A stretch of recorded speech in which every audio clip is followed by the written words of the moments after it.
안녕하세요. 저는 남편을 먼저 보내고 아이들만 바라보고 사는 60대 아줌마입니다. 아이들은 키우다 보면 이런저런 일들이 많죠. 다 크고 나면 한시름 놓을 것 같지만 제가 키워보니 그것도 아니더라고요. 저희 아이들과 겪은 기막힌 이야기를 오늘 한번 해보고자 합니다. 저와 남편은 같은 동네에서 자랐어요. 집에서 맞이었는데 밑으로 줄줄이 동생들이 셋이나 있었죠. 어릴 때는 그게 너무 싫었어요. 일 나가신 엄마 아빠 대신 동생을 돌봐야 하고 늘 저를 따라다니는 동생들이 귀찮았죠. 그래서 동네 언니 오빠들을 자주 쫓아다니며 놀았는데 그 중에서 공부를 잘하는 오빠가 있었어요. 그 오빠는 고등학생이 된 저의 공부도 곧잘 봐줬는데 그러다가 가까워졌고 성인이 된 뒤엔 사귀게 되었죠. 그게 인연이 되어 나중에 결혼까지 하게 되었습니다. 남편과 결혼 후에 아이 둘을 낳았어요. 아들 하나, 딸 하나, 이렇게 남매를 낳았죠. 남편은 직장을 마치면 바로 집에 와서 저의 육아를 도와줬어요. 지금이야 남자 여자 가리지 않고 집안일을 같이 하지만 그 당시엔 그렇지 않았어요. 남자는 바깥일, 여자는 집안일, 이렇게 명확하게 나누어져 있었기에 남편의 그런 모습은 시어머니가 아주 싫어하셨어요. 애비 애들 먹을 건 애미한테 챙기라고 하지. 네가 무슨 버길 들어가 산다고 해? 여기 와서 사과나 먹거라. 주말에 시댁에 갈 때면 애들 간식 챙겨준다는 남편을 그렇게 못마땅해 하셨지요. 그럴 때마다 남편은 서글서글 웃으며 별거 아니라고 금방 한다며 시어머니 비위를 맞춰드렸어요. 시어머니는 그런 아들이 못마땅하셨겠지만 저는 그런 남편이 너무 고마웠습니다. 아유, 정훈이 엄마. 정훈이 이번에도 전교 1등이라며? 아니, 공부 잘하는 비결이 대체 뭐야? 비결 같은 거 없어요. 따로 해주는 것도 없는데 지가 열심히 해서 그렇죠 뭐. 아들은 학교 다닐 때 공부를 꽤나 잘했어요. 외벌이 살림살이가 그리 넉넉한 것도 아니었기에 학원도 수학 하나만 보내줬거든요. 머리를 아빠 닮아 그런지 집에서 공부하는데도 전교 1등을 자주 했어요. 알아서 그렇게 해주는 아들이 너무 대견했죠. 반면 딸아이는 춤추는 걸 그리 좋아했습니다. 어릴 때 TV에 나오는 걸 따라서 흐느적거리며 추더니 학교에서 친구들이랑 몰려다니며 그렇게 춤추러 다니더라고요. 자연스레 공부에도 멀어지니 딸아이가 잔소리를 많이 들었죠. 세정아, 오늘은 나가지 말고 집에서 공부 좀 해. 내일 모레 시험이라며. 책이라도 좀 봐야 성적이 나올 거 아니야. 아, 오늘 모여서 연습하기로 했는데 금방 들어올게. 네 오빠 반이라도 닮아봐라. 학생이 공부를 해야지. 어쩌려고 그래. 공부 잘하는 지 오빠와 비교하는 게 딸한테 속상한 일이란 걸 알지만 저도 사람인지라 딸 하는 짓이 속상해서 그냥 말이 막 나올 때가 있었죠. 그럴수록 딸은 더욱더 춤추는 것에 마음을 두더군요. 그 당시엔 여자가 춤춘다 하면 먹고 살 거 없다고 많이들 걱정을 했었기에 저도 그런 마음이 저절로 들었어요. 그런 저를 남편은 걱정 말라고 다독여줬죠. 당신 너무 걱정하지 마. 지 하고 싶은 거 하면서 살아야지. 여자라고 못할 거 없지. 그래도 사이가 안 그렇잖아요. 그것도 여자애가 저러니 더 걱정이죠. 우리가 믿어줍시다. 우리 딸이잖아. 조급한 저와는 달리 남편은 늘 느긋하게 아이들을 지켜봐줬어요. 그래서 그런지 아이들은 아빠를 참 잘 따랐습니다. 그런 모습에 제가 질투가 날 정도였죠. 아빠, 나는 아빠가 제일 좋아. 아빠도 우리 세정이가 세상에서 제일 좋죠. 엄마는 싫어. 연서가, 그런 말 하면 엄마가 밥 안 줄지도 몰라. 제가 옆에서 듣던지 말던지 딸아이는 지 아빠한테 매달려서 얄밉게 얘기를 하곤 했죠. 아들도 말은 안 해도 아빠 옆에 앉아서 지 할 일을 하곤 했습니다. 그럴 때마다 저는 소외감이 들 정도였죠. 그래도 남편과 아이들이 그렇게 가까운 모습을 볼 때면 뿌듯한 마음이 들곤 했습니다. 아주 어릴 땐 언제 다 크나 싶었던 아이들이 국민학생이 되고 나니 어찌나 빠르게 크던지 첫애가 어느새 중학생이 되더니 금방 고등학생이 되었어요. 어릴 때부터 공부에 두각을 보였던 큰아들. 학년이 올라갈수록 경쟁하는 아이들이 늘어나고 수준도 더 높아지더군요. 학원이나 가위 한번 제대로 하지 않던 아들이 고등학생이 되니 조금 버겁게 느껴졌는지 가위를 하고 싶다고 했습니다. 당시 시어머니가 치매로 병원에 입원을 하고 계신 상황이라 남편의 형제들과 돈을 모아 병원비를 충당하고 있었는데 남편이 맞이다 보니 아무래도 이것저것 소소하게 돈이 자꾸 들어갔어요. 남편의 외벌이로 모든 돈을 충당하기 어려웠었죠. 아무래도 내가 일을 하러 나가야 될 것 같아요. 정훈이 가해라도 하나 해주려면 그 수밖에 없어요. 당신이 나가서 무슨 일을 한다고 그래? 여태 집안일만 한 사람이. 식당 일이라도 하면 되지 뭐 어때요? 이제 애들 다 커서 내가 봐줄 것도 없고 그 정도는 충분히 할 수 있어요. 그런 소리 말아요. 일은 무슨. 그냥 어머니 병원이나 자주 들여다보고 집에서 애들 먹을 것도 챙겨주고 그래. 남편은 소매가 다달아서 낡은 점퍼를 버리지도 않고 몇 년씩이나 입으면서 한사코자를 일하러는 못 나가게 했습니다. 자기가 바깥일을 하면 된다고 집에서 아이들 건사나 하라고 했죠. 저도 젊을 때는 일을 하고 싶었어요. 근데 나이가 들면서 다시 일을 하러 나가는 게 두려워지더라고요. 그래서 일을 하지 말라는 남편의 말에 그냥 주저앉고 싶은 마음이 들었지만 큰애 가해비 한 푼이라도 보탬이 되어야지 싶은 마음에 부업을 시작했습니다. 집안일 하기도 바쁜 사람이 이런 거 할 시간이 돼? 짬짬이 하면 돼요. 당신 혼자 다 감당하기 힘들어요. 한 푼이라도 보태야죠. 인형 누나를 붙이는 부업이었는데 인형은 부피가 커서 집에 일감이 도착하면 거실이 인형들로 가득 찼어요. 애들이 방 하나씩 차지하고 있었기에 따로 둘 방이 없었죠. 딸은 그런 인형들을 보면서 저더러 공상 떤다고 그리 미운 말을 했습니다. 엄마, 이거에서 얼마 번다고 온 집에 인형이야. 아, 정말 오빠 때문에. 세정아, 그렇게 버릇없이 굴래? 어서 엄마한테 죄송하다고 말씀드려. 아니, 오빠 때문에. 엄마 죄송해요. 버릇없이 말하는 딸에게 남편이 혼을 냈지만 갈수록 딸과 저의 사이는 벌어지고 있는 것 같았죠. 딸은 아무래도 어릴 때부터 오빠와 비교를 당해서 일종의 피해의식이 있었던 게 아닐까 싶었습니다. 모두 제 탓이었죠. 그때는 공부가 전부라고 생각할 때라 아이의 마음을 헤아리지 못했던 것 같아요. 부업이란 게 처음엔 돈 몇 푼 안 된다고 생각했는데 점점 능숙해지니 큰아이 가해비는 거뜬히 벌겠더라고요. 살림에 보탬이 되니 일하는 게 재미도 나고요.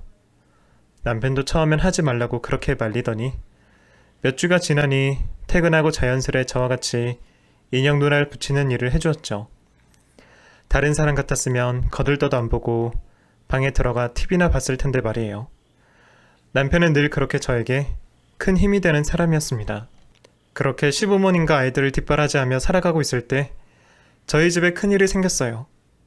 여보 미안해. 그 자식이 나한테 이렇게 할 줄은 꿈에도 몰랐어. 어떡해요 여보? 우리 가진 거 이 집밖에 없는데. 남편이 공장을 하는 친구에게 보증을 서준 게 있었는데 그만 그 친구가 부도를 내고 잠적을 해버렸죠. 지금은 함부로 보증 같은 거 서지 않지만 당시엔 친구 사이의 의리로 보증을 서주고 그래서 사고 터지는 경우가 종종 있었어요. 그래서 평생 재산을 잃는 집들이 있었는데 저희 집도 그 피해자였어요. 어느 날 낯선 사람들이 집으로 찾아왔습니다. 그러곤 저희 집 물건에다가 빨간 딱지를 붙이더군요. 당신들 뭐해요? 당장 나가요. 여긴 우리 집이라고요. 이런 거 붙이지 말란 말이야. 이 종이 떼시면 안 됩니다. 처벌받으실 수 있어요. 제가 발악하며 압류 스티커를 떼자 공무원인지 뭔지 그 사람이 저에게 엄포를 놓더군요. 억장이 무너지는 줄 알았습니다. 평생을 일군 우리 재산인데 모두 우리 집 건데 이제 남의 물건이라고 하니 믿을 수가 없었죠. 그 집은 우리 아이들이 태어나고 자라고 우리 가족의 추억이 고스란히 담겨진 곳이었는데 졸지에 모두 빼앗기고 길거리에 나앉게 된 우리 가족. 법의 집행 아래 어떤 수도 쓸 수가 없었어요. 남편이 찍어준 인감도장의 위력은 실로 어마어마했죠. 상상도 못할 시련이 닥쳤지만 넋놓고 있을 수만은 없었어요. 겨우겨우 돈을 얼마 마련해서 월세로 이사를 갔습니다. 겨우 방 2개, 부엌 하나 있는 곳으로 갔기에 얼마 안 남은 살림마저 처분할 수밖에 없었어요. 그때 얼마나 많이 울었는지 모릅니다. 시도 때도 없이 눈물이 났던 것 같아요. 형편이 그렇게 되자 그렇게 다정다감했던 남편도 성격이 점점 변해갔어요. 무엇보다 친구의 배신과 자신의 실수로 우리 집이 없어진 게 제일 큰 충격이었죠. 그런 남편을 아내인 제가 위로해주고 힘을 줬어야 했지만 당시엔 저도 큰 충격이었었기에 미처 그러지도 못했어요. 그나마 다행인 건 남편의 월급까진 차압이 들어오지 않았다는 거였죠. 월급이라도 온전히 우리 손에 들어오니 아이들 공부시키며 생활을 할 수가 있었어요. 집을 이사하고 조금 정신이 들고 보니 고3인 큰애가 걱정이 되었어요. 수능을 앞두고 있는데 집에 이런 큰일이 있다 보니 마음을 못 잡을까봐 걱정되었죠. 정훈아, 집이 이렇게 된 건 엄마 아빠가 해결할 거야. 그러니까 너는 다른 걱정 말고 공부에만 집중해. 알았지? 너는 신경 쓸 것 하나도 없어. 응? 네, 엄마. 공부하던 대로 하고 있어요. 저 신경 안 쓰셔도 돼요. 그래, 고맙다. 엄마 아빠가 참 미안하구나. 아들은 하던 대로 하고 있다며 오히려 저희들어 신경 쓰지 말라고 하더군요. 어릴 때부터 속썩이지 않고 자기 할 일은 알아서 하던 착한 아들이었어요. 그리고 딸아이도 집이 그리 되자 그동안 밖으로만 돌던 짓도 그만하고 공부를 하기 시작했어요. 늘 저에게 가시돋친 말을 하던 아이는 상황이 그리 되자 철이 들었는지 말투도 부드럽게 바뀌고요. 참, 세상살이가 일이 안 된다고 안 좋은 일만 생기는 건 아닌 것 같더라고요. 그렇게 우리 가족은 다시 각자 자기의 자리에서 열심히 살기 시작했죠. 남편은 일이 터지고 난 다음부터 주말마다 등산을 다녔어요. 가슴이 많이 답답하다면서 가끔 숨을 몰아쉬거나 욱하며 성질도 자주 내고 그랬는데 아무래도 요즘 사람들이 얘기하는 공황장애 같은 병이 왔던 것 같아요. 여보, 괜찮아요? 진정하고 천천히 숨 쉬어봐요. 네? 안 되겠어요. 우리 병원 같이 가봐요. 병원은 무슨, 그냥 치면 괜찮을 거야. 병원에 가면 돈 든다고 한시고 마다하던 남편. 그래도 집안의 가장인데 병인 걸 알면서도 그냥 둘 수도 없었어요. 그래서 저는 같이 등산을 다녀보자고 했습니다. 친구 남편도 사업 때문에 스트레스가 많았었는데 부부가 같이 등산을 다니면서 많이 좋아졌다고 했던 얘기가 생각이 났었거든요. 상황이 안 좋아졌지만 그래도 몸이 건강해야 뭘 해도 할 것 아니냐는 저의 설득에 남편은 주말마다 저와 등산을 다니게 되었어요. 남편과 그렇게 같이 취미를 갖는 건 처음이었어요. 늘 각자 뭘 하느라 바빴지 같이 취미를 가질 생각은 못했었거든요. 산에서 먹을 간단한 간식을 챙겨가지고 아침 일찍 출발했습니다. 산을 오르며 푸른 나무도 보고 가끔 다람쥐도 보고 상쾌한 공기를 마시니 머리도 많이 맑아지는 것 같더라고요. 남편이 앞서면 제 손을 잡아 끌어주고 앞서던 남편이 처지면 뒤에서 밀어주면서 겨우겨우 산 정상을 올랐습니다. 산 밑에서 시작할 땐 까마득하던 정상을 다 오르고 나니 가슴이 그렇게 상쾌할 수가 없었어요. 속상하던 마음들이 다 사라지고 다시 할 수 있다는 희망도 생기고요. 산 정상에서 저희 부부 그렇게 마음속에 담진 응어리를 다 뱉어내고 집에 돌아오니 늘 답답하던 집도 그렇게 포근하게 느껴질 수가 없더군요. 남편과 함께 산타기를 참 잘한 것 같다는 생각이 들었죠. 그 이후로 주말마다 남편은 등산을 했습니다. 저와 함께 다녔지만 제가 못 갈 때는 혼자라도 가서 산을 타고 왔어요. 그러면서 안 좋던 증상들도 조금씩 좋아지고 얼굴 표정도 많이 밝아졌습니다. 정말 다행이었죠. 어느덧 계절이 바뀌고 아들은 수능을 쳤습니다. 중요한 시기에 큰일을 겪어 혹시나 영향을 받았을까봐 얼마나 걱정을 했는지 모릅니다. 아이가 시험을 치르는 동안 밖에서 계속 빌고 또 빌었죠. 시험이 끝나고 교문을 나서는 아이를 발견했을 때 아이가 표정이 좋더라고요. 엄마, 나 왠지 잘 친 것 같아요. 그래, 네가 준비를 많이 했잖아. 분명 좋은 결과 있을 거야. 그동안 정말 고생 많았다. 아이는 12년간 준비해온 것들을 그날 하루에 모조리 쏟아붓고 나니 홀가분한지 표정이 그렇게 밝을 수가 없었어요. 결과가 어떻게 나오든 그날만큼은 마음껏 기뻐하기로 했죠. 그래서 그날 저녁 우리 가족은 삼겹살 파티를 했습니다. 아들, 소고기는 아니지만 삼겹살도 맛있어. 고기 많이 먹어라. 그동안 정말 고생 많았다. 네 아빠, 고맙습니다. 오빠, 그동안 고생 많았어. 이사를 오고 모두 다 같이 그렇게 웃었던 건 그날이 처음이었을 거예요. 저는 우리 가족이 이제 슬픔을 딛고 일어서고 있구나 느꼈습니다. 앞으로 좋은 일만 생길 거라는 희망도 가지고요. 하지만 그런 희망도 잠시 불행은 또 한 번 우리 집을 찾아왔습니다. 주말을 맞아 등산을 간 남편이 집에 올 시간이 한참 지났는데도 돌아오지 않는 거였죠. 처음엔 곧 오겠지 이렇게 생각하고 있었는데 점점 해가 지자 너무나 걱정이 되었어요.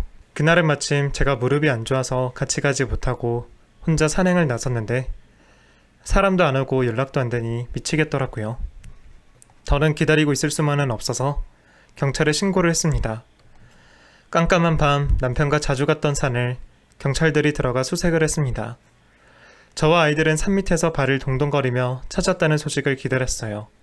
시간이 정말 1분이 1시간처럼 느껴질 정도로 더디게 가더군요. 영하로 떨어지는 날씨에 해가 지니 더더욱 기온은 떨어지고 남편을 찾았다는 소식은 들어오지 않았어요.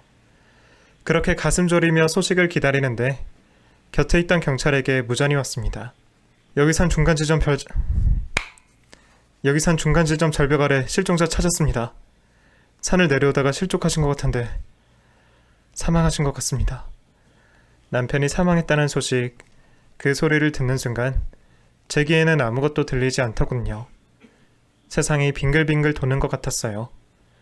그러곤 기억이 나지 않는데 나중에 깨어나고 보니 제가 까무러쳤다고 하더군요. 눈을 뜨니 병원 응급실이었어요. 제 곁에는 두 아이가 눈물 범벅의 얼굴로 앉아있더군요. 아빠는? 엄마, 아빠 돌아가셨대요. 아들의 입에서 듣는 남편의 사망 소식, 돌이킬 수 없는 현실 앞에 저는 무너지고 말았죠. 믿을 수가 없었어요. 믿고 싶지 않았습니다. 우리한테, 아니, 저한테 일어나는 일을 믿고 싶지 않았어요. 아침에 분명 조심히 다녀온다고 나한테 웃어주며 대문을 나섰는데 집에 오지는 않고 주검이 돼서 돌아오다니 주체할 수 없는 슬픔을 가누며 그 사람을 보러 갔습니다. 정말 애들 아빠가 맞는지 확인해야 했거든요. 영안실로 가서 그 사람을 보여달라고 했습니다. 그때까지도 저는 일말의 희망을 갖고 있었어요. 내 남편은 나만 알아볼 수 있지. 엉뚱한 사람을 데려다 애들 아빠라고 한 거야. 라며 중얼거리면서요. 머리까지 씌어진 하얀 천을 걷어올리니 거기에 눈을 감고 누워있는 사람은 내 남편이 맞았습니다. 그 사람이 맞더라고요. 정훈이 아빠라고 불렀지만 내 목소리가 들리지 않는지 미동도 않고 가만히 누워있는 내 남편. 내 남편은 그렇게 저와 아이들 곁을 떠났습니다. 시댁 쪽에선 난리가 났죠. 치매로 병원에 입원해 계신 시어머님보다 장남이 먼저 갔다고 발칵 뒤집혔어요. 차마 정신없으신 시어머님께는 장남의 사망 소식을 알리지도 못하고 장례가 치러졌어요. 불의의 사고로 그 사람은 떠났지만 넋을 잃고 앉아있는 저를 쳐다보는 시선에 곱지 않는 느낌도 있었죠. 마치 그들 눈은 제가 그를 죽인 것처럼 탓을 하는 듯 하기도 했습니다. 분명히 그 사람은 사고로 그리 된 건데 말이에요. 그를 잃고 가장 괴로운 사람은 저인데도 말이에요. 시댁 사람들은 그리도 냉정했어요. 3일장 치르고 그를 화장했습니다. 형편이 여의치도 않았고 부모보다 먼저 간 상황이라 묘를 쓰기가 어려웠어요. 화장터에 그를 들여보내면서 저는 또 한 번 졸도하고 말았죠. 정말 그때는 감당하기가 버거웠어요. 남편을 떠나보내고 며칠을 알아 누웠습니다. 그렇게 절망에 빠져있던 저를 일으켜 세운 건 아들 녀석의 대학 합격 소식이었어요. 그토록 가고 싶어 하던 서울에 있는 의대에 떡하니 합격을 했던 거죠. 어떻게든 살아야 했습니다. 남편 장례식 부조금으로 들어온 돈 조금과 그동안 알뜰살뜰 모아둔 돈으로 입학금을 마련하고 저는 정신을 차리려고 애썼어요. 그러나 제가 밖에 나가서 돈을 벌 수 있는 건 지극히 제한적이었어요. 아침에는 아파트 계단 청소를 하고 저녁에는 식당에서 설거지를 했습니다. 정말 몸이 무너져라 일을 했던 것 같아요. 줄일 수 있는 건 잠뿐이라 그렇게 안 자고 안 먹고 안 쓰고 악착같이 살았어요. 춤에 죽고 못 살던 딸아이는 고등학교를 마치자마자 엔터테인먼트 회사에 연습생으로 들어갔습니다. 엄마, 내가 유명해져서 우리 집 먹여 살릴 거니까 걱정 마셔. 딸아이는 입버릇처럼 그렇게 말했지만 어디 그 시장이 그렇게 호락호락한 곳인가요? 부모가 따라다니면서 뒷바라지 해줘도 될까 말까인데 가난한 집이라 혹시나 업신당하지 않을까 늘 걱정이었어요. 제 걱정대로 딸아이는 자세히 이야기는 하지 않았지만 결국 3년간 연습생 생활을 그만두고 스스로 지쳐서 회사를 나오게 되었어요. 작은 극단에 들어가서 밑바닥부터 다시 시작했죠. 그래도 자기가 하고 싶은 일하면서 착실하게 사는 딸아이가 저는 기특했어요. 제가 능력이 있었다면 팍팍 밀어줬을 텐데 항상 그게 미안했습니다. 그렇게 몇 년이 흘렀고 아들은 드디어 졸업을 앞두고 있었어요. 몇 학교는 장학금을 받을 만큼 아들은 공부를 잘했고 졸업을 하자마자 대학병원에 인턴으로 들어가게 되었죠. 어려서부터 한 번도 실망을 시킨 적이 없던 아들은 엄마, 좀만 참으세요. 제가 정말 잘할게요. 라고 말해주었습니다. 집안의 가장이 된 아들의 무게가 컸을 텐데 잘 이겨내 주어서 고마웠어요. 아들은 항상 우리 집을 이렇게 세울 사람은 나뿐이야 라는 말을 자주 했습니다. 혼잣말을 할 정도로 그 압박이 심했던 것 같아요. 처음에는 그냥 기특하게 넘겼는데 지금 와서 생각해보니 아들은 그때부터 강박이 있었던 것 같습니다. 애미로서 가슴이 찢어집니다.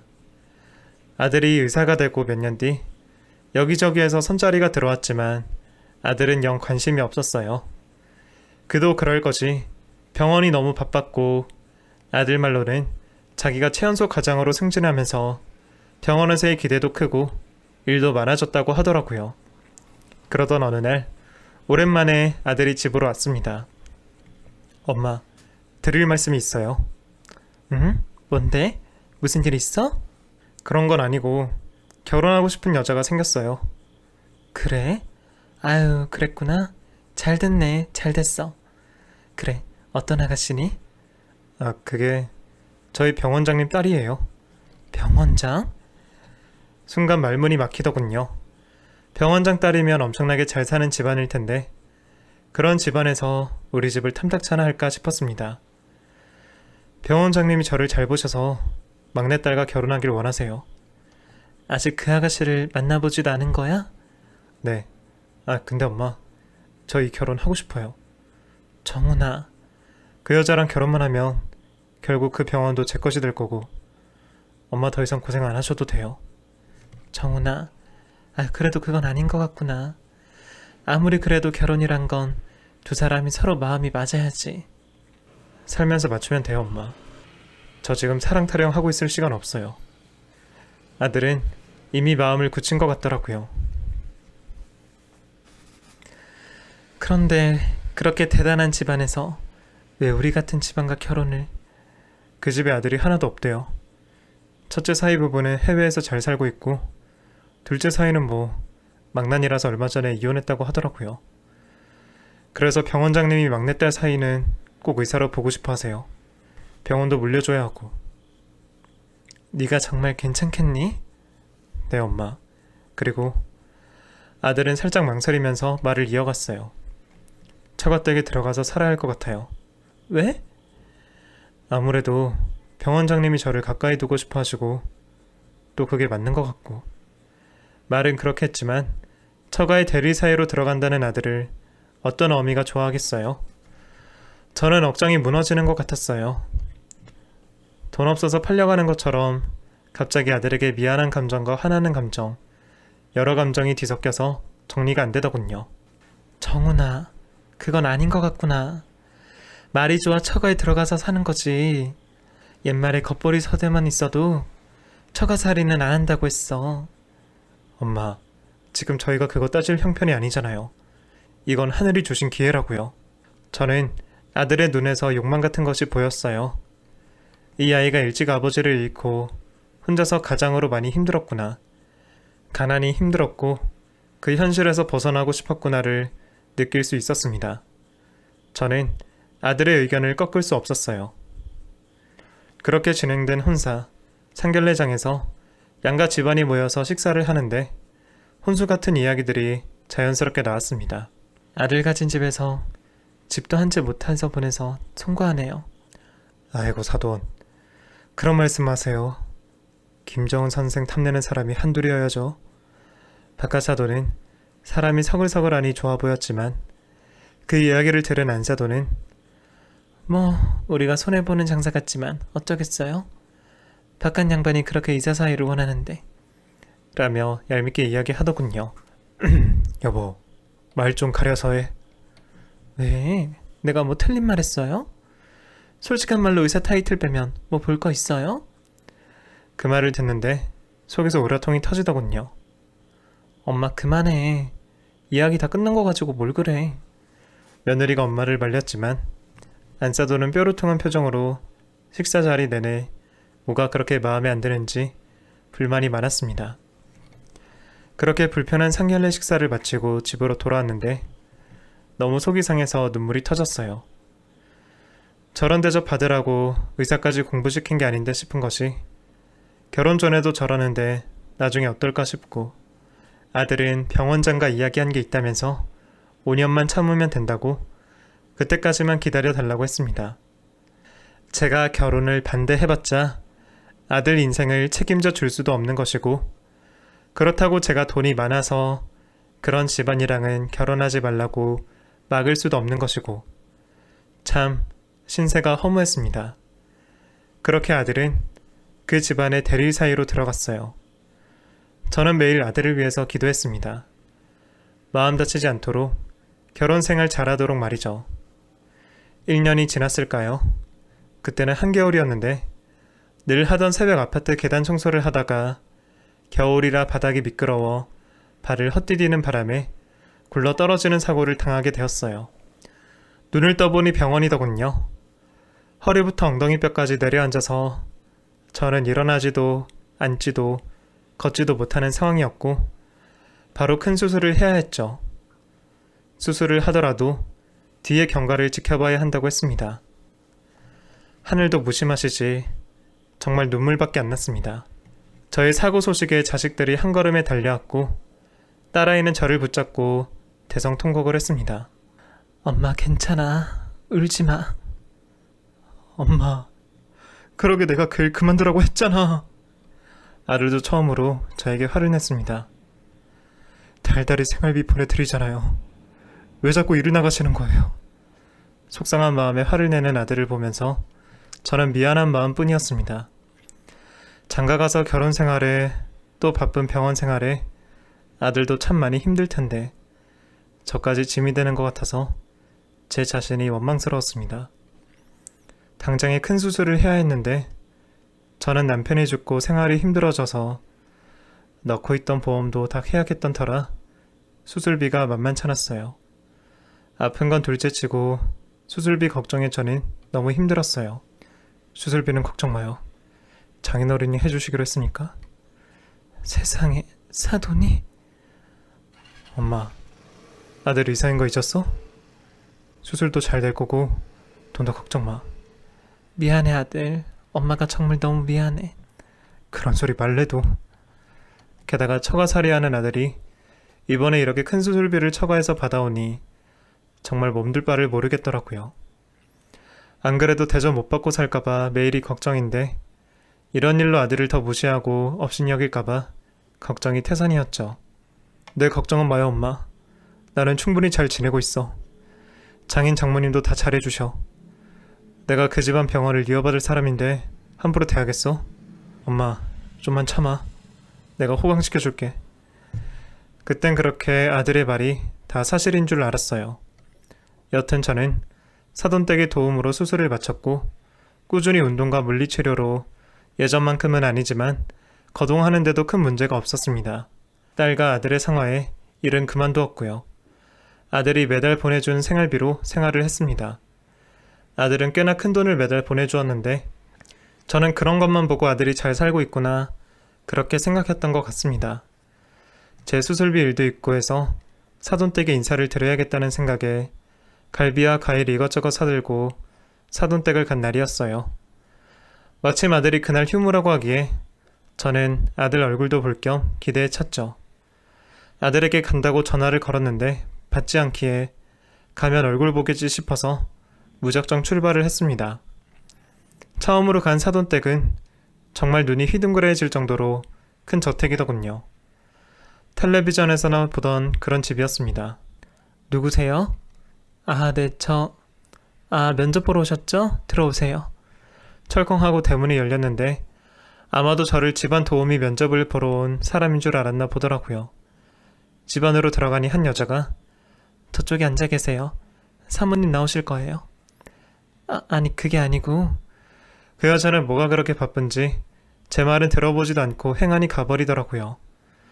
응접실 같은 곳에 가만히 앉아서 집안을 둘러보는데 이런 곳에서도 사람이 사는구나 싶었습니다. 그리고 내심 우리 아들 장가 잘 갔구나 싶은 마음 하나, 또 기죽지 않고 잘 살고 있나 싶은 마음 하나. 그렇게 제가 안사돈이 나오길 기다리고 있는데 안쪽 거실 쪽에서 큰 소리가 들렸습니다. 미쳤어? 이런 것도 하나 못해? 안사돈 목소리 같았어요. 그리고 들리는 목소리, 그건 분명 내 아들의 목소리였어요. 죄송합니다. 죄송하면 다야? 죄송할 짓을 왜 자꾸 하는 거야? 아니 네가 우리 집에 들어와서 하는 게 뭐가 있어? 밥만 축내는 주제에 그나마 의사라면서 발 마사지 하나를 못해? 저는 심장이 미친 듯이 뛰었고 소리가 나는 쪽으로 걸어갔습니다. 그리고 저는 제 눈앞에 펼쳐진 광경에 입을 다물 수가 없었죠. 정말 다리가 후들거려서 미칠 것 같았습니다. 안사돈은 안마의자에 앉아 있었고 아들이 그 앞에 무릎을 꿇고 안사돈 발을 주무르고 있더군요. 내가 요즘 계속 부종이 있어서 고생하는 거 알아 몰라. 근데 의사가 돼가지고 발 마사지 하나를 못하면 어쩌자는 거야? 우리 집 벼상 그냥 날로 먹으려고 그랬어? 죄송합니다. 야, 거긴 너무 아프잖아. 안사돈이 버럭 화를 내더니 아들의 뺨을 때렸어요. 저는 손발이 후들거렸고 그걸 보는데 정말 이성을 잃었어요. 그대로 안사돈에게 달려가서 머리차를 잡았습니다. 지금 이게 무슨 짓이야? 감히 내 아들을 때려? 이 여자가 미쳤나? 이거 안 나? 그래 못 놓는다. 네가 뭔데 내 아들을 때려? 저는 지금껏 살면서 누군가와 큰 소리로 싸워본 적도 없었는데 그날은 정말 정신줄을 놓았어요. 아들은 저를 보고 깜짝 놀라서 저를 말렸고 소파에 다리 꼬고 앉아서 잡지를 보고 있던 며느리도 놀라며 저를 말렸습니다. 지금 저희 엄마한테 뭐 하시는 거예요? 며느리가 소리를 지르더군요. 저는 며느리 얼굴을 보는 순간 바로 뺨을 때렸습니다. 저의 행동에 일순간 모두가 놀라서 저를 쳐다보았죠. 왜? 네 자식이 맞는 건 안 되니? 내 자식 뺨은 그렇게 때려놓고 왜? 네 딸이 맞으니까 억울해? 이 옆편 내가 돌았네. 감히 누굴 때려? 그렇게 한참 몸싸움이 있었습니다. 저는 인정사정 봐줄 것 없이 성난소처럼 달려들었고 고상한 척 우아한 척 하던 안사돈은 꼼짝 못했어요. 거지 새끼들 걷어줬더니 이런 식으로 갚아? 터진 입이라고 계속 막말을 해대는 안사돈. 거기에다가 며느리는 당장에 콘밥 먹이기 전에 그만해요. 정말 어디서 이런 무식한 것들이 라고 했습니다. 그때 아들 녀석이 며느리 뺨을 때렸어요. 이번엔 제가 깜짝 놀랐죠. 미쳤어? 날 때려? 그래 때렸다. 지렁이도 밟으면 꿈틀하는 거야. 너네 집이 뭐가 그렇게 잘났어? 넌 뭐가 그렇게 잘났는데? 내가 너 바람 피는 거 모를 줄 알아? 이미 증거도 다 모아놨어. 내가 병원장 자리만 받으면 다 업고 이혼하려고 했는데 오늘부로 병원장 자리도 필요 없어. 니까 거들 수준 도저히 못 맞춰주겠다. 뭐? 이게 어디서? 닥쳐. 너 사람 잘못 건드렸어. 그 상간남이랑 같이 나란히 경찰서에서 보겠네. 이게 사람을 가지고 놀아? 애초에 사람을 가지고 논 건 너네 모녀였지. 사람을 개 취급하더니 그 개한테 어디 한번 제대로 물려봐. 뭐라고? 참, 얼마 전에 산부인과 다녀왔던데 그 애도 그 상간남 애인가 봐? 아들의 말에 안싸돈이 깜짝 놀라며 치혜 너 정말이야? 엄마, 아니 내 말 좀 들어봐. 그게 아니고. 그래서 의외로 일이 쉽게 풀렸어. 그것만큼 정확한 증거는 없으니까. 어디 한번 잘해봐. 자네 왜 이러는 거야? 이제 병원장 자리가 필요 없는 거야? 네, 필요 없어요. 오늘 내가 우리 엄마 보니까 이제야 정신을 차리겠네. 내가 지금까지 이런 쓰레기들이랑 뭘 한 건지 다 필요 없어.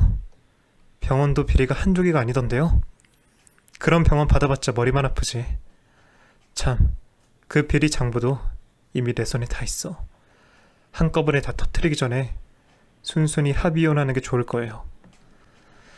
너 정말 무섭구나. 언제부터 그런 걸 다 준비한 거야? 내가 바본 줄 알았어? 그 정도 보험도 없이 내가 여기 장가 왔을 것 같아? 아버님께 전에 병원 발칵 뒤집히기 싫으면 위자료 단단히 준비하라고.